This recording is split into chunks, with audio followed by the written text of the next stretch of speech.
How will you solve the country's drug problem? Secretary Rojas? Well, unang-una, sa demand side, no? Yung paggabay ng mga magulang sa kanilang mga anak, yung pagiging cool ng malinis at hindi durugista.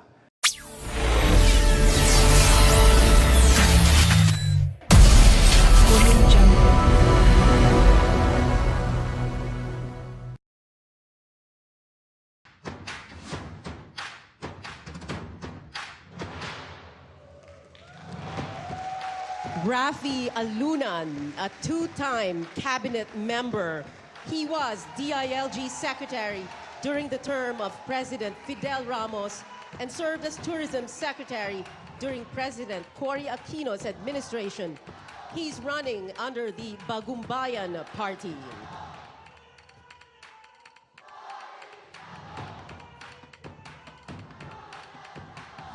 Neri Colmenares, a former Bayan Muna party list representative and the only senatorial candidate of the Makabayan Coalition. The former congressman is also a human rights lawyer.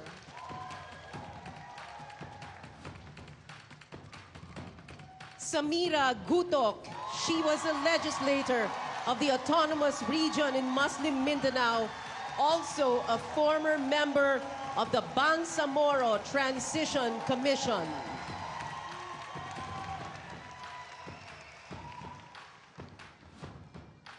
Florin Hilbay,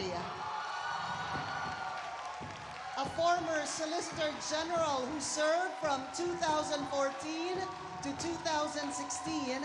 He is running under Acción Democrático. He was part of the team that led the country's case against China over the disputed territories before a UN-backed arbitral court in The Hague in 2012.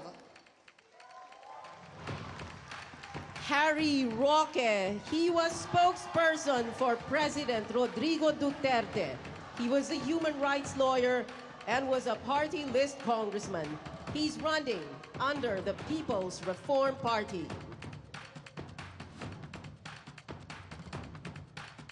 Mar Rojas,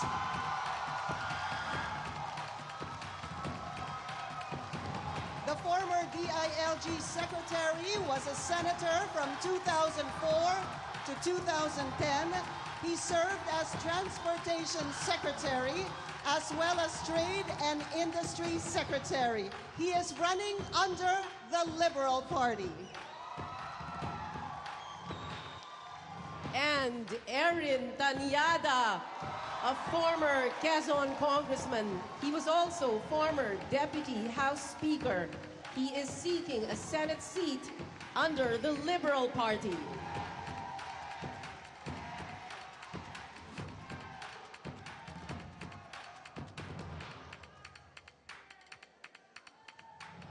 Good afternoon, ladies and gentlemen. Good afternoon, Ateneo de Manila. I'm Pia Ontiveros.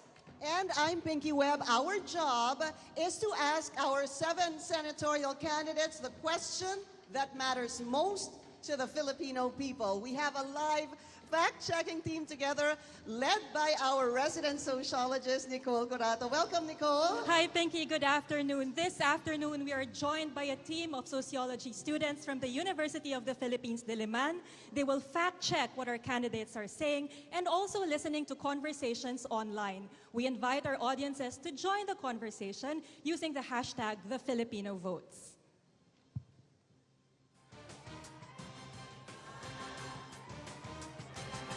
Again, welcome to our candidates today. Please take your seats, sirs and ma'am.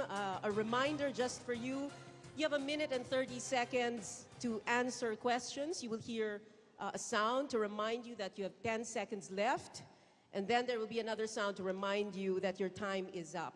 We have monitors right in front of you to help you keep track of the time. However, you are welcome to go straight to the point and keep your answers brief, which will then give us more time for more questions and I suppose make you sound and look so much better. We also have our yes or no portions where you have your yes or no, the signboards right beside you. when we ask a question later, we will say this is a yes or no question, and then you will just hold the signboard up. So I guess they Yeah. should choose the signboard to their left. To their left, Okay. to your left, okay? And wag po mangongopya ng sagot. All right, well, let's begin with our first question, which will serve as your opening statement. What have you done to serve the Filipino people? Candidates, you will be answering in alphabetical order. Let's start with you, sir, Secretary Rafi Alunan. In the 7 years that I served in government, I fought terrorism, I fought criminality, I fought poverty, I fought rebellion, and I supported the policies that focused on reform, especially social reform. Malawak po ang aking karanasan pagdating ho sa tourism development, sa governance, sa national security at international relations. At malawak din ang aking kakayahan pagdating po sa pagsugpo ng katiwalian, ng korupsyon, ng kriminalidad, ng rebellion at terorismo. Yan po ang aking ginawa nung ako'y naglingkod sa bayan, sa pamilyang Pilipino from 1989 to 1996. Thank you, Secretary Alunan. Congressman Colmenares, sir. Ako po'y naging congressman, ako po'y naging human rights lawyer, at isa rin pong aktivista sa mahabang panahon. Nangangalampag po ako sa mga issue katulad ng mga ginawa ko noon sa Kongreso, pag-file ng mga bill laban sa mataas na presyo, mga bills na nagpapataas ng pensyon, mga bills na nagpapataas ng sweldo. May mga batas po akong naipasa, katulad ng pagpataas ng pensyon, 2,000 piso dagdag sa SSS pension, at ilalaban ko rin po yan kung palarin sa Senado. Ako po'y sa mahabang panahon naging involved as a human rights lawyer sa mga laban ng mamamayan. Kakampi po nila ako sa Kongreso sa mahabang panahon, at sa mahabang panahon din yon, ako po'y hindi kinikitaan ng pagbitiw sa prinsipyo ng mamamayang Pilipino. Hindi na dungisan ng anumang bahid ng korupsyon o kriminalidad o ano pa mang gawain ng mga public officials na nakakasama sa bayan. Ito po ang aking naging track record sa Kongreso bilang congressman at bilang human rights lawyer at bilang aktivista. Aminin ko po, aktivista ako, pero kailangan po ang aktivista para mga lampag doon sa Kongreso at kailangan panahon ngayon ng isang aktivista at makabayan doon sa Senado. Maraming salamat po. All right, up next, Ma'am Samira Gutok. Yes. Go ahead, ma'am. Samira Gutok po ay isang co-drafter ng BOL na pinasa ngayon ng Monday by 1.2 million votes. So isa po tayong drafter ng BOL, isa pong ina, isa pong Rana Rescue Team worker dahil po sa humanitarian crisis natin sa Marawi siege that displaced almost 500,000 people of Lanao del Sur and Marawi City. Isa po tayo naging mambabatas ng Autonomous Region where we pushed for FOI and Education Act, and we also pushed as a BTC Commissioner the rights of Christians and the rights of IPs to live in harmony sa Bangsamoro population. Samira Gutok po, isang ina, isang survivor, at sana po isusulong ang tahanang mapayapa. Thank you, ma'am. Let's hear from Florine Hilbay. My entire professional life has been lived in service of the nation. In 1999, I ranked first in the bar examinations. I could have gone to a private law office. Instead, nagtrabaho po ako bilang isang guro sa Universidad ng Pilipinas. 18 taon po akong nagserbisyo bilang isang guro para sa mga magpapalayang abogado sa ating bayan. Nagtrabaho din po ako kasama ni Senador Salonga. Sinamahan ko po siya sa Bantay, Katarungan. In 2013, I was appointed as Senior State Solicitor. I argued before the Supreme Court, the RH law, and we won. As Solicitor General, nabawi po natin ang 71 bilyon ng coconut levy funds na nasa kabada po ng ating bayan. As Solicitor General, I stood as agent and counsel to the Republic in Philippines versus China, a case that we won. After 2016, bumalik po ako sa Universidad ng Pilipinas bilang maging isang guro muli. Ngunit maraming hamon na nagpalabas sa akin sa universidad. I am a non-politician running for public office. I am Florin Pilo Kilbay. Thank you, sir. All right, let's now hear from Harry Roque. Well, ako po si Harry Roque. Gaya po ni Florin, nagturo rin po ako ng batas sa pamantasan ng Pilipinas ng 15 taon. Ginamit po natin ang batas para baguhin ang lipunan. No? Ginamit po natin ang Supreme Court para makakuha ng mga orders na nadedeklara sa naunang State of National Emergency na dineklara na labag sa saligang batas. Ang kauna-unahang writ of amparo po para sa mamamahayag, tayo pong nakakuha. Isa sa pinakaunang writ of kalikasan para protektahan ang Boracay, napanalo rin natin sa Korte Suprema. Naging mambabatas po ako at I'm very proud of the fact that although I served only for 19 years in Congress, I passed many of the major legislation that was enacted by the 17th Congress.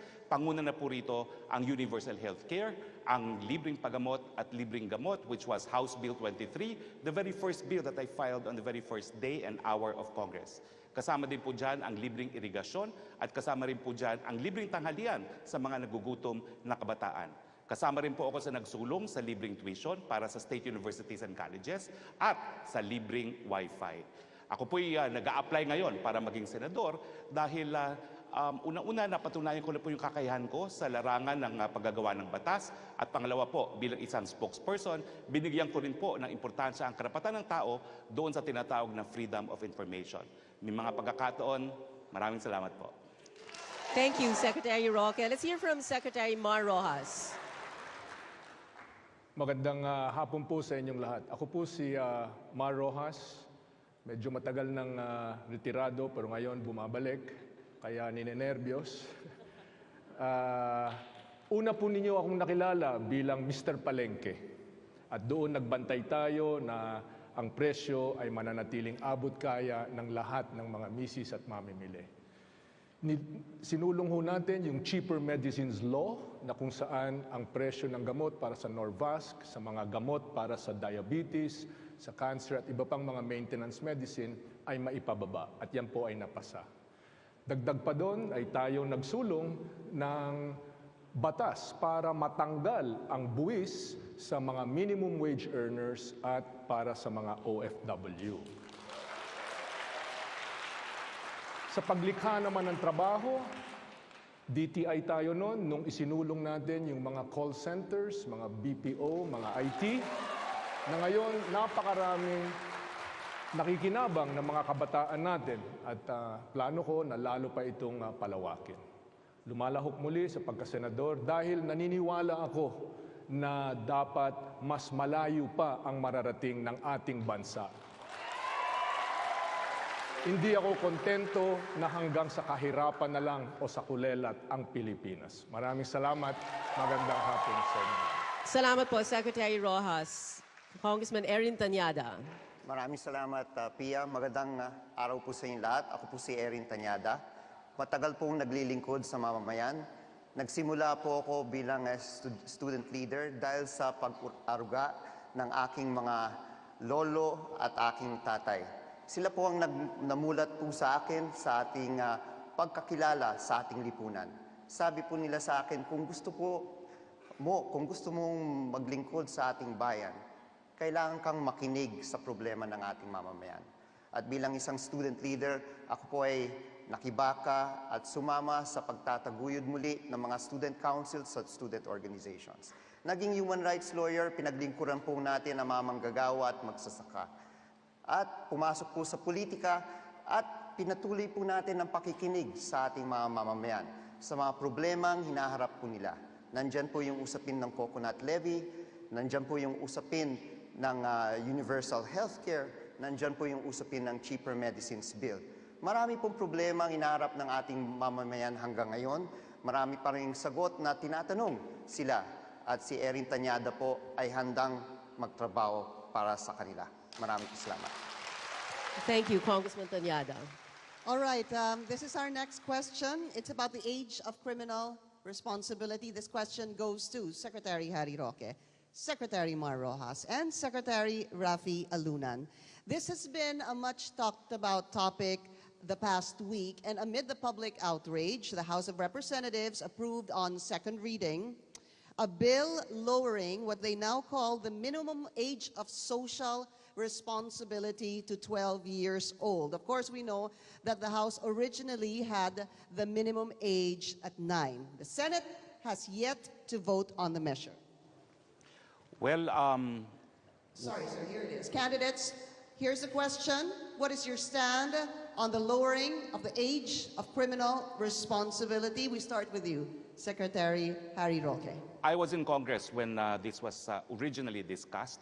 I was very much against lowering the age to 9 because I thought, and it's supported by scientific studies, that by 9 years old, the brain has not yet developed fully, and that children should not be treated as criminals. So in fact, when I was new in Congress, I conducted a seminar for my fellow congressmen and arguing that no one should support the lowering of age of criminal liability to age 9. However, I am supportive of lowering the age to 12. Why? As a professor of international law, the Committee on the Rights of the Child, which is an authoritative group of distinguished persons, have recommended that the minimum age should be 12. It should not be below 12. And secondly, I was somehow influenced by, I think everyone saw that video of a student bullying. I think it was in this university as well. And under existing law, a 14-year-old would absolutely incur no criminal responsibility. So I thought perhaps it should not be 9, but perhaps it should also not be as late as 15. So I'm happy and comfortable with 12. Thank you, sir. Secretary Mar Rojas, you're next, sir. Alam nyo, simple lang ito 18 years old bago ka pwedeng bumoto. 18 years old bago pwede kang uminom ng alak. 18 years old bago ka pwedeng pumasok sa ating armed forces. 18 years old ang age of majority. Bakit natin paparusahan? Bakit natin ikukulong ang mga kabataan sa mas murang edad, sa 12 o kaya sa 9? Para sa akin, hayaan natin yung kasalukuyang batas, suportahan natin ng todo at tingnan talaga natin kung kulang ito. At sa ganun, doon tayo maghain ng mga proposals para baguhin ito. The law as it exists right now has not worked to its full extent. So pondohan natin, suportahan natin, at ilagay natin sa tama. Thank you, sir. I still have no more? You still have time, sir. Wala, in-erase na May utang kayo sa akin. Balikan ka namin mamaya, sir. Secretary Rafi Alunan, go ahead, sir. Thank you. I think we're forgetting the most essential part of the problem here, which is prevention. Whether you're talking of 18 years old or 15 years old or 12 or 9, the important thing is for the parents to be very much involved in protecting their young and making sure that they don't get into trouble. I think that whether the age limit is lowered to 12 or 9, I think the parents should be held accountable. There is already a law that holds the parents accountable, but I don't know whether it's being implemented. In the United States, there is a law that heavily penalizes parents who are neglectful of their responsibilities and parental obligations. Now, I also understand that there are juvenile centers already in place. There are 57 all over the country. There should be 114, and the local government units are the ones in charge. Unfortunately, they're not doing a very good job. And I think this is a good opportunity for civil society to come in and help their governments, because in so doing, they'll help themselves and they'll help the youth at risk and in conflict. I helped Balay Pag-asa, a juvenile center in La Salle, Bacolod, which was set up by Brother Gus Boquer and Danding Cojuangco. And I think we should do that all over the country, civil society and government working together. Salamat po. Maraming So salamat. the law is enough. That's what they're saying. Secretary Rafi Alright. Alunan. From the minimum age of criminal responsibility, we'll talk about this next question. This is a yes or no question. Please get your signboards beside you to your left. The one to your left, gentlemen. We and asked this lady. during our last senatorial forum. Do you support reimposing the death penalty for drug-related crimes? Yes or no? Yes for Secretary Alunan, no. And no for everyone else. No for everybody else. Drug-related crimes, yes. All right. One Sayang, wala tayong versus explanation time. 6. No explanation. And of course, we are also monitoring reactions and questions from social media. We will be asking those questions later on in the program. When we return, a question on the administration's controversial war on drugs. You're watching a CNN Philippines special presentation, our second senatorial forum for this election season.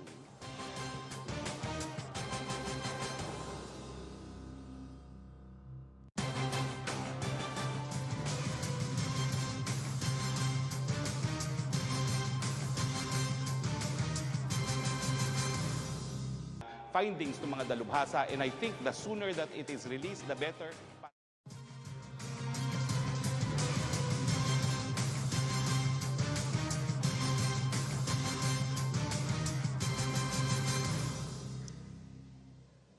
We are live from the Hyundai Hall of the Ateneo de Manila University. Welcome back to the second CNN Philippines Senatorial Forum. This is actually part 2, and today we have 7 senatorial aspirants who are here on stage with us. We are just about 3 months away from our midterm election. That's why it's really important na malaman natin ang kanilang mga stand sa mga issues because this can affect or even change our lives. We'd also like to let you know that we invited as many candidates as possible, especially those also in the Magic 12. For example, At least according to the surveys. the last survey. The last surveys. Senators Grace Poe, Senator Cynthia Villar, Senator Nancy Binay, Senator Pia Cayetano, and even Senator Sani Angara. Unfortunately, obviously, they declined. Also, Senator Coco Pimentel was meant to be here today, but due to some last-minute issues, he had to attend a particular engagement. We also invited, for your information, Senators Jinggoy Estrada and Senator Bong Revilla, but they were also unavailable. But do not worry, we will keep on inviting them, and possibly to the April debate, and we CNN will have Philippines. more senatorial forums. We do need to accommodate as many senatorial candidates as possible. Now, this next question goes to the 2 former DILG secretaries, Rafi Alunan and Ma Rojas. The Human Rights Watch released a report on January 18th saying the government's war on drugs has deepened. Last year, the Senate conducted inquiries into the smuggling of billions of pesos worth of drugs through the Bureau of Customs.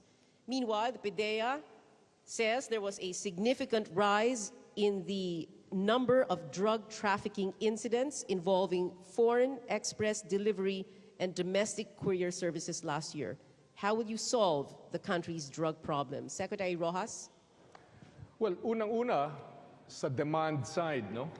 Yung paggabay ng mga magulang sa kanilang mga anak, yung pagiging cool ng malinis at hindi durugista. Yung mga para humupa yung desire for many of our young na lumahok sa drugs para lamang makasama sila. Doon naman po sa mga lulong na they're already addicted to the drugs, then of course we need rehabilitation centers at mga doktor at mga dalubhasa para matulungan sila. On the law enforcement side, napapansin natin lahat na yung mga malalaki, yung mga nag-i-import nitong mga toneladang mga drugs na ito or yung mga materyales na sa paggawa ng drugs ay hindi na-aresto. Lahat ng mga na-aresto nakatsinelas. Lahat ng mga na-aresto mahihirap. Lahat ng mga na-aresto ay yung mga low-level criminals. No? Saan yung mga malalaki? Hindi naman dumadating. Yung 1 gramo na dumadating sa barangay, nagmumula yan sa tonelada sa mga laboratories na ginagawa. Nasaan yan? Ako, susuportahan ko ang paggamit ng mga intelligence funds para alamin kung nasaan itong mga laboratories na ito, para alamin kung sino itong mga drug funders na ito, itong mga kapitalista sa drug. Para sa akin, yan ang sagot dyan. Thank you, Secretary Rojas. Secretary Alunan? Thank you very much. When I was in the DILG, I was told by the DEA in the United States na drugs were coming into the country and that narco politics was seeping in. And if we don't watch it, we would become a narco state like Colombia. That was in 1995. Fast forward today, we now have a raging forest fire. There are several ways to address it. Number one, reform the criminal justice system sapagkat marami pang skalawag sa four pillars of the criminal justice system: police, prosecutor, judges, jails. Anybody can free themselves from the clutches of justice and the law because bulok na bulok yung ating mga pillars of the criminal justice system. So we need to reform that. Secondly, we have to strengthen our laws like the Human Security Act and revised penal codes para matakot ang tao. Third, we have to make sure that we provide or render swift justice because justice delayed is justice denied. In the case of, I also would like to propose a division of labor. Society takes care of its addicts while the government takes care of the syndicates. And lastly, I would like to impose the death penalty for drug-related crimes, especially against the syndicates who undermine society and undermine our government. Maraming salamat po. Thank you, Secretary Luna. And our next topic is on inflation. Ang dami kasing concerned dito, very worried about this. High prices, of course, a very big concern. It's a question from our audience on social media. And we will ask three of our candidates to answer: Samira, Gutok, Erin Tanyada, and Florin Hilbay. Let's go to Nicole for that question. Nicole? One of the most popular questions we get on social media is related to inflation. So we ask our candidates, how do you make the prices of basic goods and services more stable? Ang concern ko bilang isang ina at taong pamilya ay pagiging vulnerable ng mga mahihirap. We are the poorest of the one of the poorest countries in the world. Actually, ang description is draconian. Mas mahirap sa hirap ang Pilipinas. Inflation can be addressed by giving cushions and safeguards to how we implement our economic policies. Dapat po yung mga mahihirap ang lalong bibigyan ng polisiya. How do they survive under the circumstances? So dapat po yun ang ating i-institute na policies, cushions and safeguards for our poorest of the poor. Thank you, Samira. Gutok. Let's go to Congressman Erin Tanyada. Maraming salamat, Pia. Una, kailangan po natin alamin kung saan nanggaling yung inflation rise po natin. At kung titingnan nga po natin, maliwanag po dahil po ito sa Train 1. Ang panawagan po natin, sana ma-suspend muna hindi lamang yung excise tax ng 2019, kundi excise tax rin po ng 2018. Ngayon, nakakalungkot po, ang ating administrasyon po ay nagbibingihan sa mga hinaing ng ating mga mamamayan at yung sinasabi po ng ating mga mamamayan, itong mga safety nets na dapat kasabay po ng Train 1. Hanggang ngayon, hindi fully implemented. Kaya lalong naghihirap po ang ating mga mamamayan. So kailangan po natin i-suspend itong mga excise taxes. Thank you, Congressman Tanyada. Florin Hilbay. Ang bagay po yung nagpataas ng presyo ng mga bilihin noong nakaraang taon. Unang-una, yung train. Pangalawa, yung pagtaas ng presyo ng bigas. Ako po, bill pa lang yung Train 1, tutol na po ako. Dahil sa tingin ko, ang bawat batas ay isang kompromiso. Kung ikaw yung nasa taas, doon sa Train 1, kebs ka lang naman eh. Okay lang sa iyan dahil di ka masyado naapektuhan. Kung nasa gitna ka, bababa yung income taxes mo, then you get to internalize the cost of your own economic activity. Pero yung problema, yung nasa ilalim, yung nasa laylayan, yung mga walang kapangyarihan, sila yung hindi nabigyan ng oportunidad para magsalita. At sila yung tinamaan ng pagtaas ng presyo ng train. Lugi sila doon. It's also unconstitutional from the standpoint of the policy of the 1987 Constitution. Yung atas ng ating saligang batas, progressive system of taxation. Ability to pay ang basihan doon sa pagpataw ng buwis, hindi kung ano man lang. No? Pangalawa, nakita natin na hindi na-manage ng maayos yung presyo ng bigas, kaya naman tumaas. Kaya sa tingin ko, yung dalawang bagay na nasa kontrol ng pamahalaan na nabitiwan, yung pagpataw ng Train 1 at yung pagtaas ng presyo ng bigas, yun yung kailangan na i-manage. Maraming salamat, sir. The next question is still about inflation. And, malapit na kayo, sir. And this one goes to Congressman Nery Colmenares, Secretary Harry Roque, and Secretary Mar Rojas.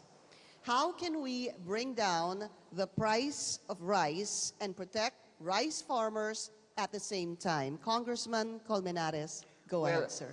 Thank you. Well, ang unang problema talaga sa pagtaas ng presyo ng bilihin ng bigas, for example, ay ang kulang talaga ang suporta ng gobyerno sa agrikultura. Can you imagine that? A government which imposes irrigation fees sa mga magsasaka niya. Kumpara sa Vietnam, kumpara sa Thailand, tayo lang ang nag-impose ng irrigation fee, kaya mahal ang production cost. So dapat talaga suportahan ng gobyerno yan.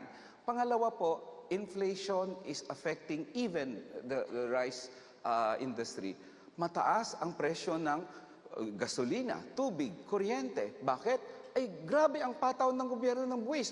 Saan ka nakakita ng bansa talagang halos itatax lahat ng inflationary products? Kuryente, tubig, langis. Pag tinaasan mo yan ng tax, tataas lang lahat ng presyo ng bilihin. Kaya ang mga magsasaka natin, pag-transport mo pa lang ng iyong, ang iyong produkto, lugi ka na. Kaya, siyempre, sabihin nila, mas mura sa Vietnam, mas mura sa Thailand. Bilyon-bilyon ang ginagastos ng gobyerno para sa yumaman ng magsasaka ng Vietnam, ng Thailand, iba pa. Dapat bilyon-bilyon igastos sa magsasaka para yumaman ng ating magsasaka. Yun po ang problema dito. At secondly, maraming kartel po dyan sa rice industry. Dapat tigilan ng kartel na nagmamanipulate para itaas ang presyo ng bigas at mga bilihin. Salamat po. Secretary Harry Roque. Natin ngayon yung bagong panukalang batas na yung tinatawag na rice tarification. No? Importante po na mapababa ang presyo ng bigas dahil yan po ay malapit sa ating sitmura. At sa tingin ko po, no, kung kulang talaga ating produksyon ng bigas, tayo kumalap sa ibang mga bansa. No? Pero importante rin na yung papel din ng NFA, ipagpatuloy natin. Sa proseso na nagkakaroon ng stockpile ng NFA, dapat kung anong dapat na presyong ibigay sa ating mga lokal na mga magsasaka, ibigay na natin. Binabayaran naman natin ang mga dayuhang mga magsasaka. No? So kung ano yung bayad natin sa kanila, ibigay na rin natin sa mga lokal na mga magsasaka yung ganong presyo na pinambibili natin. Pangalawa, importante pong labanan pa rin ang korupsyon dyan sa NFA. Alam po natin, kaya tayo nagka-problema dahil sa issue ng korupsyon. Kinakailangan po mapanagot yung mga hindi bumili ng mga panahon na dapat sila bumili ng bigas. At importante yung mga maparusahan, yung mga nagkalap ng bigas na hindi naman nakarating sa taong bayan. Sa akin, it's still about the rule of law. It's still about enforcing our laws against graft and corruption. Kaya po nagkulang bigas, nagkaroon ng korupsyon dyan sa NFA. Secretary Mar Rojas, sir. Pinky, I feel very strongly about this. No? Alam niyo po, sa larangan ng bigas, unang-una, nakakadismaya na ang ating pera pupunta pa sa Thailand, sa ibang mga bansa para makakain lamang tayo. Samantalang may mga magsasakang Pilipino na kaya naman nilang i-produce yung pangangailangan natin. Ang average harvest, ang average yield sa Pilipinas is 4 tons per hectare. Ito nagagawa at magagawang 6 to 8 tons per hectare. Ibig sabihin, dodoble ang kanilang kita kahit hindi pa lumaki yung lupain na sinasaka nila. Ito nagagawa na, you know where? Negros Occidental, isang probinsya na kilalang kilala para sa tubo. Ngayon, they have 30,000 hectares averaging 6 tons per hectare and going to 8 tons per hectare. Certified seeds, ang importante, tulong sa mga magsasaka at murang pautang para hindi sila baon sa utang. Hindi pa nila naitatanim yung kanilang sasakahin, naiutang at nabenta na nila. Pangalawa, post-harvest facilities. DA natin mismo nagsasabi, 25% ng inaning palay hindi nako-convert into rice dahil purol yung treasure, dahil binibilad sa kalye. So we can improve, we can double the income of the farmers and as well as increase it by 30%. Thank you. Secretary Rojas. We have another yes or no question. Get your Candidates, please signboards prepare ready. your signboards. Should Congress compel President Duterte to make his medical records public, whether or not it is a serious illness, as the Constitution says? Yes or no? Yes. Yes. Everybody, oh, okay. No from Rafi Alunan and Harry Roque. Okay. Wow, the audience reaction, huh? Pia, Pia Tunos. Tunos, Rafi Alunan and Secretary Harry Alunan Roque. and Secretary Ang Harry sarap Roque. sana tanungin, ano? Explanation, nga pero eh. hindi pwede. Kaya nga, Baka- yes or no? Pia, baka sa break. Baka sa Tanungin break, natin. no? At ang sarap tanungin ng audience, bakit kaya ganyan kayo mag-react? But anyway, okay. All right, this is... We're gonna go on a break, Pia, yeah. This is a CNN Philippines special presentation. When we return, we're going to talk about traffic, which is costing this country 3.5 billion pesos a day in lost opportunities. The challenge now is to how to make creative use of our time when we are stuck in traffic, And Pinky. the thing is, if this is not addressed, this is going to cost us 5.4 billion pesos a day by 2035. So, you want to find out their answers? We'll be back after this break.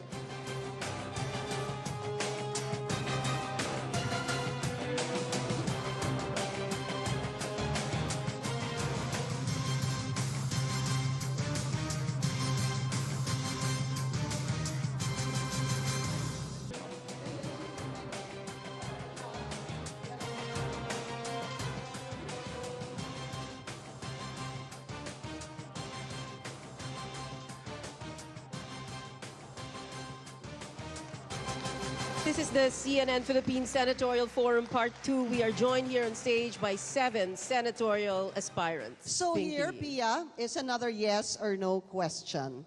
I wonder if they're going to answer the same way again. The COMELEC proclaimed on Friday the ratification of the Bangsamoro Organic Law. Do you believe that the Bangsamoro Organic Law will help establish long-lasting peace and uplift the lives of our fellow Filipinos in Mindanao? Yes or no? Different answer No this from time Mary around. Colmenares. Yes from everybody else. Our next question still on Mindanao. This is for Samira Gutok, Rafi Alunan, and Florin Hilbay. Just this morning, we had twin explosions in the cathedral in Jolo in Sulu. 27 dead, many more wounded. Is martial law justified in Mindanao? We'd No. like you to explain your answers, please. You have 1 minute and 30 seconds. Samira Gutok, you first. No, it is not justified. We stood in Congress as an evacuee leader to cite incidents of human rights violations at certain instances and locations within Mindanao. There is no invasion. There is no lawless rebellion. There is a group of young people who took to the street to oppose what they felt was a warrant of arrest on their colleague, Hapilon. So we thought that there should be strengthening more of our peacekeeping measures. It should be an enforcement by the PNP, the military, that should be taken to task. Hindi po kailangan ng malawakang martial law. At ang ibang areas naman sa Mindanao ay addressed ang kanilang peace at order. So I feel that martial law is uncalled for. We have a freedom of press. It should be guaranteed. The right to liberty and motion should be guaranteed. And it is under threat under martial law. Thank you, Samira. Secretary Alunan. Well, first of all, martial law is favored by the people of Mindanao. And they consider it as a... Let's give Secretary Alunan a chance to explain. Go ahead, sir. And they consider it a preventive measure because Mindanao still has many threats: banditry, terrorism, insurgency. To the right of Mindanao, from the middle of Mindanao to the right, you have the NPA.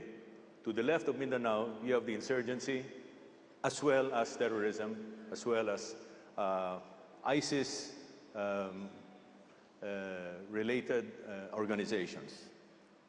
As you can see, Marawi is Exhibit A. And what happened in Jolo is another case in point. I think to the extent that the people of Mindanao are comfortable, are safe and secure because of martial law, then let's grant it to Mindanao, to the people of Mindanao.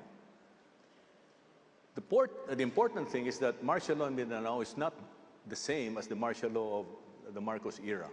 It's very, very different. These guys are laid back. They act to prevent act of terrorism, and if necessary, use every force to deter, detect, and crush threats against the public safety and security of the people. Thank you, sir. Florin Hilbay. Ang ating presidente at kahit sinong presidente ay may kontrol sa sandatahang lakas natin at kayang rumisponde sa kahit anong problema nang hindi nagdedeklara ng martial law. Si President Erap, pinasok niya ang Camp Abu Bakar, nagsampa ba siya, nagdeklara ba siya ng batas militar? Hindi. Si Presidente Aquino, Zamboanga Siege, Sulu Siege, nagdeklara ba siya ng batas militar? Hindi. No? Ang pagdedeklara ng batas militar ay usaping legal at constitutional. Hindi komportable ba ang mga tao doon sa lugar na yon o hindi. Noong 2017, nagdeklara ng batas militar, in-extend sa kadulu-duluhan ng 2017. Noong 2018, in-extend ang batas militar.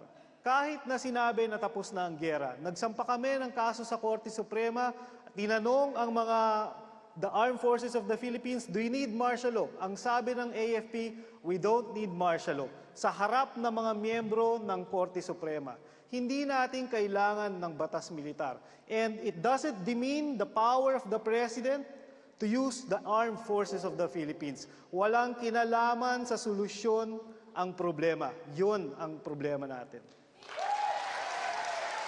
Thank you, Flor Nilbay. Our next question is for Nery Colmenares, Harry Roque, and Erin Tanyada. You did answer this a while ago, sir. Napaka-importante para sa mga manggagawa nitong tanong na to. But it's a question from the Kilusang Mayo Uno, which they emailed to us. Ano po ang tindig ng mga senatorial sa pagkakaroon ng national minimum wage? Congressman Colmenares, you go first, sir. Nag-file na po kami ng isang national minimum wage bill sa ilang termino ko sa Kongreso. Bakit? Dapat po may minimum wage, itaas ang sahod. Walang question dyan. 537 pesos sa NCR, saan ka pupulutin nun? But more than that, dapat dapat pantay ang sahod sa buong bansa. Bakit? Ang presyo ba dito ng kung anong bilihin dyan sa SM North o sa Ayala, magkaiba sa presyo ng SM North o Ayala sa ibang probinsya? Mataas pa nga minsan ang gasolina doon. The inflation rate in many regions are practically higher, if not the same, ng NCR. So bakit mas mataas ang sahod sa NCR, mababa ang sa probinsya? Dapat po pantay-pantay patas ang sahod sa National Minimum Wage Law. At hindi kami sang-ayon sa regionalization ng wages. Ang hirap ng buhay sa probinsya, bibigyan mo lang. Ilocos is one of the lowest. In fact, parang 300 plus pesos ang minimum wage sa Ilocos. Sa ibang probinsya sa Bicol o sa Mindanao, all these talk about mas mababa dapat ang sahod sa mga probinsya. Hindi po kami sang-ayon yan. At isa yan sa mga ifa-file kong bill kung sakaling pala rin ako sa Senado, isang wage national, pantay-pantay, mataas sa buong bansa. Ano po yung amount? Very quickly, sir. What amount are you thinking of? Well, ang aming proposal sa bill is 750 pesos minimum wage per day po. Secretary Harry Roque, you're up, sir. Well, pabor din po ako sa isang national minimum wage. No? Naniniwala po ako na unang-una, ang papel ng ng ating gobyerno ay para pangalagaan talaga ang manggagawa. Tapos na po yung mga panahon na iniisip natin na pareho po ang lagay ng mga manggagawa at mga employers. Nakasaad na po sa desisyon ng Korte Suprema na talagang hindi sila po magiging pantay at sa ating saligang batas talagang papanig po ang gobyerno para sa mga manggagawa. So ang importante po, malaman natin kung anong tamang minimum wage na hindi naman po makakaapekto doon sa mga namumuhunan at ang importante rin po, siguraduhin natin na yung inflation o yung pagtaas ng presyo ay pantay-pantay sa buong Pilipinas. Thank you. Congressman Erin Tanyada. Maraming salamat, Pinky. Kagaya na sinabi ko kanina, I'm in favor of a review of the wage structure in our country. Dahil alam naman po natin, pag tumaas ang presyo ng langis, nationwide. Pag tumaas ang presyo ng bigas, nationwide. Kapag tumaas ang presyo ng kuryente, kung minsan mas mahal pa sa probinsya kaysa Metro Manila. Hindi naman nag-iiba ang pagtaas ng presyo ng langis kung ikaw ay nasa Region 6, Region 5, o Region 9. lahat po yan epektado ng pagtaas ng presyo ng mga bilihin. Kaya importanteng tignan po natin kung makatarungan pa ba ang paggamit ng Regional Wage Board sa pagtakta ng minimum wage. Sa tingin ko po, hindi na makatarungan yan at kailangan po natin buksan ang pag-uusap tungkol dito para mahanap po natin ang disenteng sweldo para sa lahat. Alright. Matutuwa sila sa sagot ng tatlong senatorial candidates natin. Thank you, gentlemen. Another yes or no question. Candidates, and this is on divorce. Should divorce be legal on grounds of abuse or irreconcilable differences? Yes or no? Yes for everyone. Unanimous. Finally. Next, we're going to ask our senatorial candidates about data privacy that's been in the news a lot these last few weeks. And of course, you can join our conversation through Facebook and Twitter. Just use the hashtag #TheFilipinoVotes. We will be right back. Stay tuned.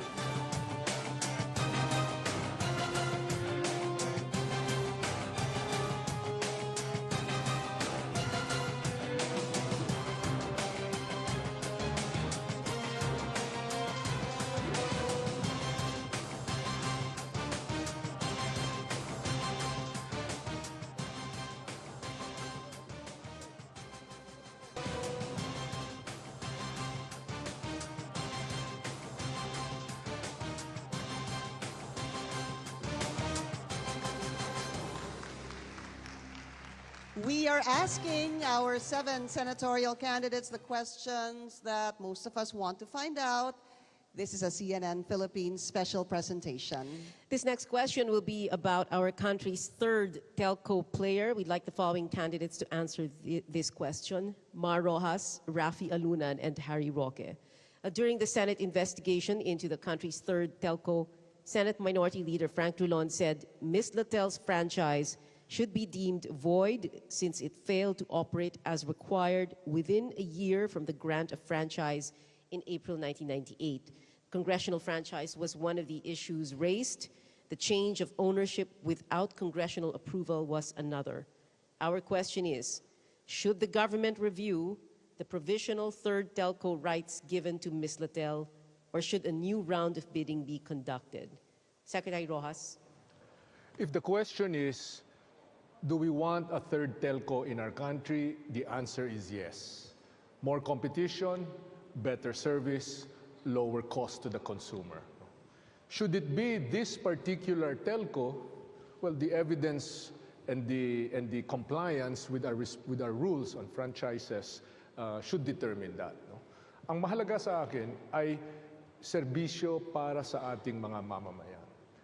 You don't know this, but there are nearly 1 million Filipinos na naghahanap buhay sa pamamagitan ng internet, dagdag pa doon sa mga call centers at IT BPO. These are Filipinos who teach English, who edit manuscripts, who write research papers, and the like, na ang kanilang pamamagitan para ma-access ang kanilang mga customer ay sa internet. They work from home. Hindi na sila dagdag doon sa problema sa traffic. Ang kanilang pangangailangan ay access to the internet. Ito yung pinaka-pamamaraan nila para ma-fulfill nila yung kanilang serbisyo na binabayad sa kanila. Bilyong-bilyong dolyar ang ibinabayad sa kanila. 1 milyong mga Pilipino na naghahanap buhay na dyan. Ang mahalaga ay maayos na internet. Ang internet sa atin ngayon, we are number 88 sa mundo. Nasa kulela tayo. More competition is better for all of us. Thank you, Secretary Rojas. Secretary Alunan. Yes, I agree. We need to open up the market. We need competition. We need to improve the quality of service. We need to bring down the cost of service to the consumer. As has been said already, we are paying very high prices for very poor service. So a third telco is necessary. But whether it is this telco or not depends on the rules. Did they meet the criteria? If they didn't meet the criteria, then it should be reviewed. And if they still won't meet the criteria, then it should be rebided. Thank you, Secretary Alunan. Secretary Roque. Well, importante po ang third telco Dahil sawang-sawa na tayo sa hindi nakakarinigan na tawagan, sawang-sawa na tayo sa bigla na lang napuputol, pagdating ng 3 minutes nawawala na, at sawang-sawa na po tayo sa kabila ng palpak na serbisyo ng dalawang telcos natin, napakataas naman ang ating binabayaran. No? Kinakailangan din natin mas mabilis at mas reliable na internet service. Kaya nga po, pabor na pabor ako na magkaroon ng telco. Now, siyempre po, dahil nais natin magkaroon ng mas mabuting telco service provider, importante na pumili tayo ng pangatlong telco na may kakayahan na magbigay ng mas mabuting serbisyo. Ganun pa man, ang akin lang is tignan po natin, tama ba ang sinasabi ni Senator Drilon? Dahil siyempre po, no, isipin natin, sino bang magkaka-interes na wag makapasok ang third telco? Sa akin, papasukin ng third telco, reviewin natin na sila makakabigay ng mas mabuting serbisyo at hindi natin hahadlangan lamang yung pagnanais ng buong bayan na magkaroon ng mas maraming competitors para mabigyan ng mas mabuting serbisyo ang ating mga mamamayan. Thank you, Secretary Roque. All right, late last year, the Senate and the House ratified the Cancer Control Bill that will establish a national framework to combat the disease. Among other things, it will provide affordable cancer treatment to Filipinos. This is a question from the Philippines Alliance of Patient Organization, which actually represents at least 1 million patients. We'd like to hear from Florin Hilbay, Mar Rojas, and Rafi Alunan. How would you fund the Cancer Control Bill? We start with Florin Hilbay. Sa akin, ang problema sa ating gobyerno is yung underspending. Kaya pag merong underspending, lahat yan ay nako-convert into savings. Laging may pera ang ating gobyerno. It's a question of how you prioritize the problems for government. Ang amin pong pamilya ay nagkaroon ng problema sa cancer noong mga nakaraang taon. It's very corrosive dun sa environment ng family. It's very emotionally draining. I cannot imagine kung gaano katindi yung nararamdaman ng iba't ibang pamilya na dumadaan at may dumadaan sa cancer, pati yung kanilang kaibigan, pati yung kanilang mga kamag-anak. It's a necessity. We don't need to think about where to fund it. The government should find it regardless. Thank you. Thank you, sir. Secretary Mar Rojas, go ahead, sir.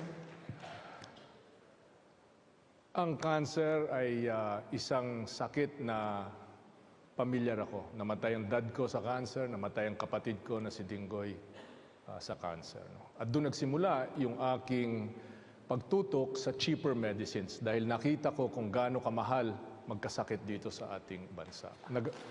Nagawa na natin yan sa cheaper medicines. No? May magagawa pa tayo dito sa cancer bill. Unang-una, saan tayo kukuha ng pera? Dito sa buwis mula sa tabako at saka sa alak. Diyan tayo pwede kumuha ng pera. Pangalawa, dapat gamitin ng gobyerno yung kanyang kapangyarihan, yung kanyang buying power to purchase at lower prices. Alam natin lahat yan. Kahit yung pinakamusmus na bata, alam nila yan. Mas mura kung maramihan kaysa sa kakaunti na o tingi na pagbili. Ang gobyerno natin pwedeng gamitin tulad ng ginagawa sa India, tulad ng ginagawa sa Canada, sa Australia, sa iba pang mga bansa where there's a nationalized health system, ang gobyerno magsasabi, bibili kami ng 1 million doses nito or 1 million tablets na yon. So ngayon, international na ang bidding dyan, bakbakan sa presyo, bababa ang presyo, at sa ganon, dekalidad ang matatanggap natin. Let's hear from Secretary Alunan. Thank you. Nasa budgeting yan eh.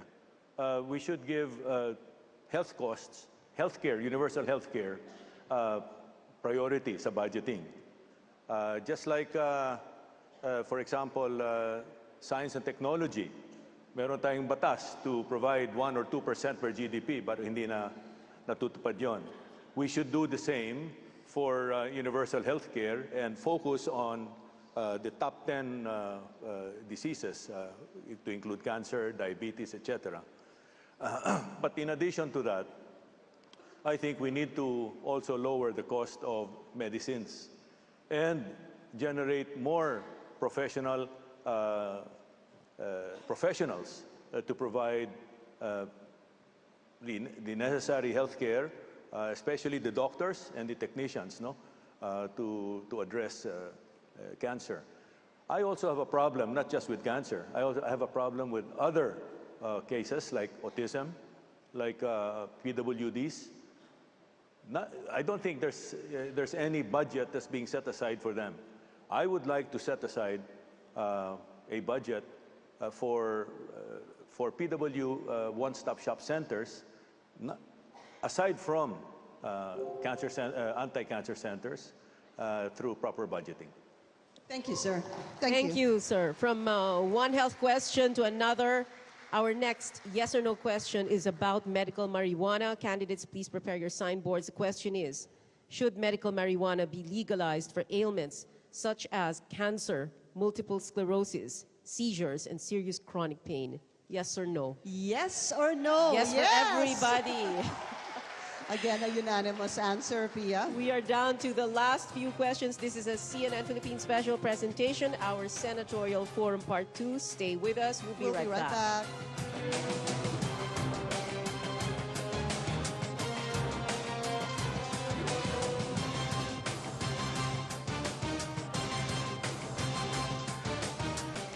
We are live at the Ateneo de Manila University with 7 senatorial candidates who want to serve in the 18th Congress. Thank you, candidates, for joining us today. We move on to the issue of data privacy. Maraming balita tungkol dyan. Too many people know too much about us, and it's not because of oversharing on social media, I suppose. Let's have Nery Colmenares, Erin Tanyada, and Harry Roque answer this question. We see the continued expansion of e-commerce and rapid technological advancements all over the world, but data protection is a big challenge. What can the Senate do to encourage technological innovation while protecting our privacy? Nery Colmenares first. Well, ang issue ng data privacy has always been an issue for us human rights lawyers. In fact, I lecture sa mandatory continuing legal education for lawyers ng writ of habeas data. Kasi ang tingin namin napakahalaga po niyan. Para sa akin, if gather ng mga big companies yung information about you, wala naman akong ginawang masama, but ayaw kong maibigay sa kanila yung mga private details ko. Example lang recently, ang profiling ng ACT Teachers Party List. Sabi nila, kung wala ka namang tinatago, dapat okay ka na i-inform kung ano ang data mo. Nung final po namin dati, pinapanukala namin sa Kongreso, buksan ang mga bank accounts ng lahat ng mga politiko, congressman, senador, public officials. Ayaw nilang buksan. Sabi namin, akala ko yung argument na dyan, kung wala kayong tinatago, okay lang na buksan. Yun po ang issue dito. So, ang panukala ko talaga dyan is more of, sa akin, implementation yan actually. Yung pag-implement, yung ginagamit yung government resources to go after information ng mga opposition, I disagree with that vehemently. Go after the data and information on major personalities in the Philippines. And I also disagree itong pag-farm out sa mga big business ng information ng mamamayan for their commercial purposes. Yan po ang matunog na sagot natin sa data privacy. Dapat suportahan yan. Thank you, Congressman Colmenares. Congressman Tanyada. Maraming salamat, Pia. Ang kailangan po natin gawin, kailangan ipabalik po natin yung mga magagaling po nating mga computer technicians and internet experts po natin. Ang problema po natin, hindi po natin binabayaran ng tama yung ating mga experts sa computers para protektahan ang data ng ating bansa. Kung titignan nga po natin, meron pong lumabas na balita, hindi naman pala totoo na nagkaroon po ng data leak sa Department of Foreign Affairs. At kailangan po natin tignan ano ba yung protocols na sinusundan ng ating gobyerno tungkol sa pagmamanage at pag-store ng ating mga private data. Kaya kung titignan nga po natin, mahina pa rin po ang ating imbita sa mga magagaling po nating mga computer programmers at tingin ko panahon na kung tayo po ay talagang gustong magkaroon ng isang secure na bansa sa usapin ng data, bayaran po natin ng tama ang ating mga computer programmers. Thank you, Congressman Tanyada. Secretary Roque.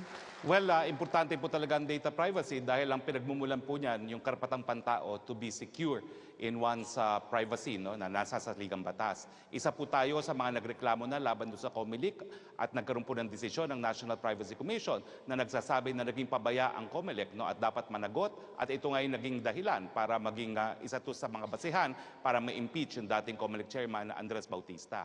Now, ang tanong is, anong dapat gawin sa Senado? Well, meron na po tayong batas, no? Doon po sa batas na binuo natin na tinutulang ko yung provision sa libel, no?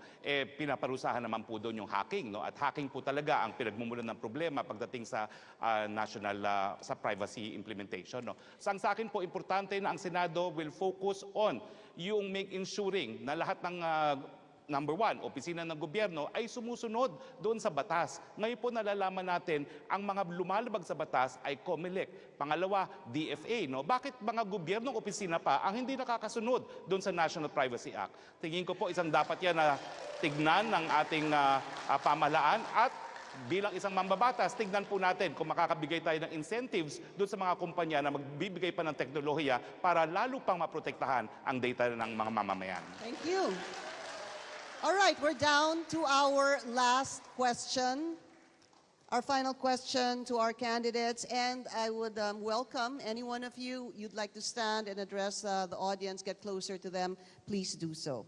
The question is, if successful in the midterm elections, what would be your priority legislation? This time, we're going to start with Congressman Erin Tanyada down the line. Congressman, you go first. Maraming salamat, Pinky, at sa CNN sa pagkakataon na binigay po ninyo sa akin. Ang unang importanteng kailangan bigyan ng pansin at kung ako ay papalarin na maging senador, ay usapin ng sweldo. Dahil alam nga po natin, tumataas po ang presyo ng mga bilihin sa ating bansa at itong usapin ng sweldo ang isang susi kung paano haharapin ng ating mga manggagawa at empleyado itong pagtaas ng presyo ng mga bilihin. Ang tanong, makatarungan pa ba ang ginagamit na regional wage boards sa pagtakda ng sweldo dito sa ating bansa? Sinabi ko nga kanina, pag tumaas po ang presyo ng langis, nationwide. Kapag tumaas po ang presyo ng bigas, nationwide. Kapag tumaas po ang presyo ng kuryente, kung minsan mas mahal po ang presyo ng kuryente sa probinsya kaysa sa Metro Manila. And yet, kung titignan nga po natin, ang minimum wage po dito sa Metro Manila ay mas mataas sa iba't ibang mga region. Kung bibigyan po tayo ng pagkakataon, sisilipin po natin, malay ba ho natin, itong usapin ng minimum wage ay pwedeng maging susi rin sa problema ng trapiko dito sa ating bansa. Dahil kung pantay-pantay na po ang sweldo sa buong Pilipinas, marami pong masusolusyonan ito. That's Congressman Erin Tanyada. Maraming salamat, sir. Next, let's go to Secretary Mar Rojas. Magandang hapon at maraming salamat muli sa inyong lahat. No? Malinaw sa akin yung misyon na tatahakin ko. Tutulong sa pagpapalago ng ekonomiya. Dito nakasandal ang lahat ng pamilyang Pilipino. Unang-una, i-repeal ko, hahain ako ng panukala para ma-repeal ang probisyon sa paglalagay ng buwis sa produktong petrolyo na nakapaloob sa Train 1 at Train 2. Simpleng-simple lang po yan. Alam natin na domino effect yan. Pag nagmahal ang transportasyon, nagmamahal lahat ng pangunahing bilihin. Pangalawa po, tututulang ko yung kilos ng Department of Finance na tanggalin ang mga incentives na siyang nag-iimbita o nag-aalok para mga investor ay dito magtayo ng kanilang mga pabrika, ng mga pagawaan. Paano tayo lilikha ng trabaho kung ang mga investors ay hindi natin i-welcome dito? Dapat swabe silang makapasok dito, ayusin natin yung mga red tape, lumabas yung pagkabisaya ko, red tape, ang mga red tape para nang sa ganon, mas mabilis silang makapaglikha ng trabaho dito sa ating bansa. At pangatlo po, yung sa internet. Napakahalaga po. Ito yung highway ng sa ngayon at bukas. Kung dati may kalye, ngayon internet. Napakahalaga po na pilitin natin itong mga telcos sa pamamagitan ng kanilang mga prangkisa na pabilisin ang kanilang internet, ayusin ang kanilang serbisyo. Maraming salamat, Secretary Mar Rojas. Up next, ayan na po. Secretary Harry Roque, go ahead. Maraming salamat po sa CNN, no? At nagkaroon tayo ng ganitong pagpupulong. Importante po na malaman ng taong bayan kung ano talaga ang mga posisyon ng mga kandidato sa mga importanteng issue na humaharap sa atin. Anong gagawin natin? Unang-una po, bagamat 16 na buwan lang tayo nanilbihan sa Kongreso, sisiguraduhin po natin yung mga nais sa batas natin ay mapatupad ng tama. Nandyan po yung universal healthcare, libreng paggamot at paggamot sa kauna-unahang pagkakataon ng ating kasaysayan. Importante po, gamitin ang oversight function ng Senado para masiguro na ang korupsyon ay hindi maging hadlang para magkaroon ng libreng paggamot at paggamot ang lahat. Importante rin po na bantayan yung implementasyon ng ating sinulong na batas na libreng tanghalian sa ating mga kabataan, no? At saka libreng irigasyon. Yung libreng tanghalian po, hayaan nyo po ngayon, hindi lahat ng kabataan ay napapakain. Yung mga nagugutom lamang. Pero susubukan po natin, palawakin pang programang ito pag tayo nakarating ng sulado, dapat lahat ng estudyante sa elementarya kasama ang high school magkaroon po ng libreng tanghalian. Nandyan din po yung irigasyon. Ang problema po, bagamat libre na po ang irigasyon, ang kailangan po, doblehin po natin ang irigasyon pa sa bayang ito. Pag ako po'y nandun na sa Senado, unang ipa-file natin, zero hunger bill. Dapat wala nang nagugutom sa Pilipinas sa loob ng 10 taon. Salamat po. Thank you, Secretary Harry Roque. Florine Hilbay, you're up next. Ang pinapangako ko po sa inyo pag ako'y naging senador, you will have a statesman, not a crass politician. You will have a statesman who will try to unite and not divide. You will have a statesman who will try to uplift the lives of Filipinos and not demean their status. Ako po ay isang batang tundo. Ang nanay ko po ay isang graduate ng grade 6 at dating kasambahay. Naiisip ko po, ang pinakasimpleng batas na pwedeng nating ipasa ay 4 Ps. Na pangmalawakan, para hindi lamang sa mahirap, kundi para sa nakagraduate, para sa mga walang trabaho. Kaya ang sinasabi ko po, ang 4 Ps ay pilo para sa pamilyang Pilipino. Nakikita ko po ang estado ng mga taga-Tondo, yan ang estado ng karamihan sa ating mga mamamayan. Kung ikaw ay nakalubog sa putik ng kahirapan, hindi ka makagalaw. Kailangan kang iangat ng kaunti ng ating pamahalaan. At yun ang trabaho ng ating pamahalaan, ang magbukas ng oportunidad, magbukas ng mga pintuan para sa mga nasa laylayan. Kung nanay ko po pwedeng tumakbong senador, siya dapat ang tumakbo dahil magiging magaling siyang senador. Ngunit hindi po niya kayang tumakbo, kaya ako na lang po ang tatakbo para sa kanya. Salamat po. Thank you, Florine Hilbay. Samira Guto. Inspiration. Inspiration does not only come from leaderships. Inspiration and motivation does not only come from political people or leaders or those elected. Mine is an acceptance that we, the people, we, yung mga maliliit at inetsipwera ng ating lipunan, ay kasama po. Paano po? Peace education starts from the primary level where young children learn to accept that they can make things change. They can accept other tribal peoples as their classmates. They can actually read books that make of history, that they're not just about our Catholic nation, but also of our ethnicities and various identities of 7,100 islands. Peace education makes us appreciate the diversity of our country. Iba-ibang tao, iba't ibang kulay. Ang sabi ni Pocahontas, you think the only people who are people who look and think like you. But if you walk the footsteps of a stranger, you'll learn things you never knew. You'll never know. Peace education. Peace education guarantees children against bullying. Peace education guarantees a population not sleeping against rape jokes by some of our elites. Peace education reminds us of decency and respect. Peace education ensures that we are Filipino and our values are not erased. Peace education. Thank you, Samira Guto. Congressman Nery Colmenares. Ang sabi ko kanina, kaya ako tumakbo sa pagkasenador dahil nais ko pong ituloy ang laban sa Kongreso doon sa Senado. Pagmahalal po ako sa Senado, isang batas malinaw, nire-repeal ang VAT sa kuryente, tubig at langis at ang excise tax ng train law. Walang patumpik-tumpik po na batas na nagbabawal sa kontraktualisasyon. Ang tatay ko po, security guard. Pero dahil hindi pa uso yung kontraktualisasyon noon, regular siya, na-promote siya. In the end, nung nag-retire siya, loan appraiser siya ng bangko. Pwede naman pala. Kaya isang batas na walang patumpik-tumpik nagbabawal sa kontraktualisasyon. Isang batas na nagsasaad ng mataas na sahod at hindi lang mataas na sahod, dapat national minimum wage para lahat ng manggagawa sa buong Pilipinas tataas ang kanilang sahod. Pensyon.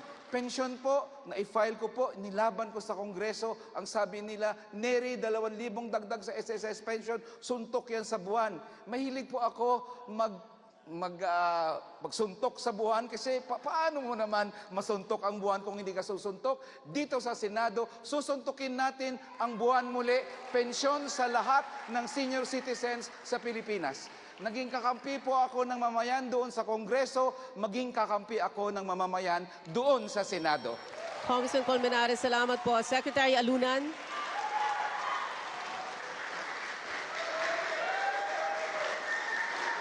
The question is, what would I do when I reach the Senate? What would be the first bill that I would file?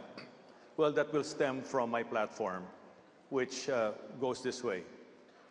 Build the nation, protect the people, secure the country, and sustain the effort. The first bill, in terms of building the nation, will have to do with educational reform, especially values formation. We have to bring back ethics in our daily life. We've lost it, and we've lost it. That's why we have to recover it in our institutions and by making sure that our families instill the proper values in our people. That's educational reform. The second has to do with the mismatch of education. We're churning out people that are not required by the 21st century, so we have to adjust our curriculum.